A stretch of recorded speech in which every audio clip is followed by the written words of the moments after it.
C'est devenu un véritable sujet de société.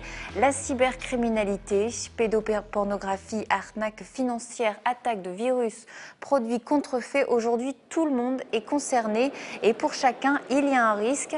C'est sur ce constat que s'est ouvert ce matin ce forum international de la cybercriminalité à Lille avec des entreprises spécialisées dans la sécurité du numérique et 1800 intervenants venus de 40 pays.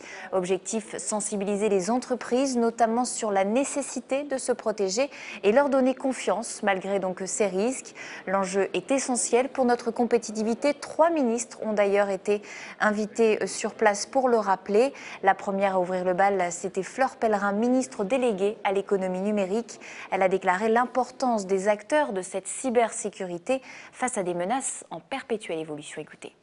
On voit bien qu'il y a de plus en plus de risques sur l'intégrité des réseaux, sur la résilience des réseaux, sur la protection des données personnelles. Donc je crois que tous les systèmes qui visent à accroître la confiance des consommateurs, des entreprises et des collectivités publiques dans l'économie numérique sont des externalités positives, comme on dit en économie, sont des facteurs qui permettent une meilleure croissance de ce secteur. Un secteur qui est en très forte croissance, 10% par an, avec des chiffres d'affaires derrière et des créations d'emplois potentiels. Donc je crois que c'est important que la France puisse être un acteur majeur de cet écosystème, de la sécurité, de la cybersécurité. Et pour vous donner un exemple, les cartes sans contact, depuis quelques mois, elles sont de plus en plus utilisées comme moyen de paiement. Le système est très fragile. Attention, ces cartes font le bonheur des pirates du web et des pros de l'escroquerie. Démonstration avec Alain Molinari. En quelques secondes, ces membres de l'association Assisi copient et modifient les données d'une carte de service RFID, technologie de carte utilisable sans contact.